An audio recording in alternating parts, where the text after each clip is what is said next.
क्या प्रोजेक्ट बना? कहां गए वो पैसे जो वर्ल्ड बैंक से हमने उस वक्त मंजूर करवाए? जो झेलम को ड्रेजिंग करने का प्रोजेक्ट बना, किसने खाए वो पैसे? पीडीपी बीजेपी की हुकूमत में वो ड्रेजिंग हुई? कौन था उस वक्त वजीर उस महकमे का? किसकी जिम्मेदारी थी वो ड्रेजिंग का काम करना? और कहां गए वो पैसे? आज आप मेरे डिप्टी सीएम साहब के खिलाफ उंगली उठाते हो। इन्होंने तो साफ कहा कि खोलिए फाइलें, खोलिए किताबें और देख लीजिए क्या हुआ है। मैं कहता हूं इनकी फाइलों के साथ उस दौर के हुकूमत की फाइलें भी खोलिए। खोलो फाइल, बताइए मुझे कहां गए वो फ्लड रिलीफ के पैसे? किसने खाए झेलम के ड्रेजिंग के पैसे? किसने खाए फ्लड चैनल के ड्रेजिंग के पैसे? किसने खाए वो वुलर प्रोजेक्ट के पैसे? बताओ हमें।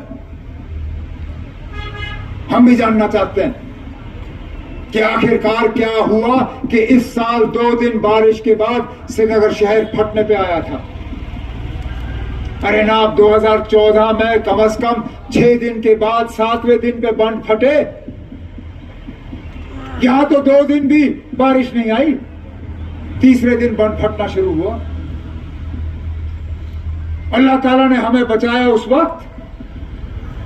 अगर 24 घंटे और बारिश पड़ी होती, हम सब पानी के नीचे होते। तो फिर क्या किया श्रीनगर शहर के लिए इन पिछले सालों में? क्यों नजरअंदाज किया इस शहर को? ये हम लोग हैं जो न इलाका देखते हैं, न मजहब देखते हैं, न जात देखते हैं, न बरादरी देखते हैं। हम सिर्फ हक देखते हैं कि क्या हक है या नहीं है।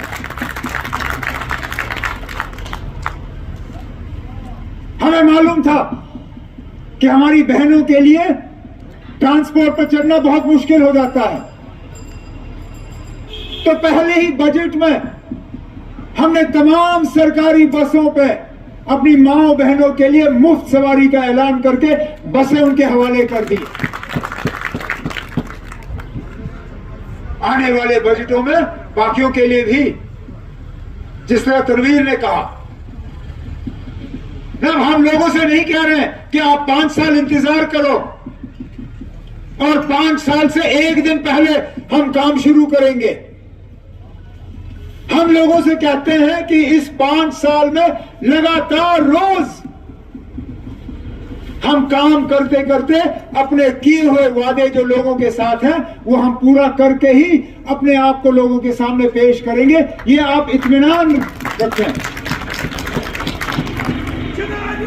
तो बैठो। जब मैं कहता हूं कि हम कम से कम मजहब और जात वगैरह देख के लोगों के साथ नाइंसाफी नहीं करते, आप देखिए ना, श्रीनगर शहर तो चलिए इन्होंने जो किया सो किया, जम्मू शहर का क्या हाल किया इन्होंने? क्या मजबूरी थी कि दरबार मूव बंद हुआ? ये दरबार मूव शेरी कश्मीर की विरासत नहीं, फारूक अब्दुल्ला साहब की विरासत नहीं, मेरी विरासत नहीं। ये तो 47 आजादी से पहले का हाल था।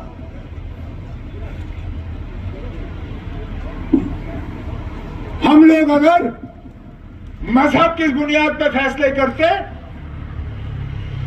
या इलेक्शन देख के फैसले करते, जम्मू शहर से तो मुझे एक भी एमएलए नहीं मिला। मैं तो कभी दोबारा दफ्तर वहां खोलता ही नहीं। लेकिन ये देखते हुए कि जम्मू के साथ नाइंसाफी हुई,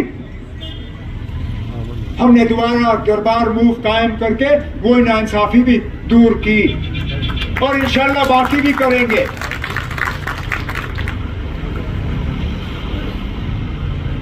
बीच में हमारे रास्ते में रुकावटें आएंगी, मुझे मालूम है,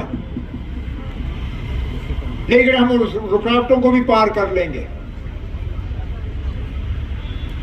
बीच में हमें पीछे खींचने की कोशिश की जाएगी, हम उन चीजों से घबराएंगे नहीं, क्योंकि हमारा इरादा सही है।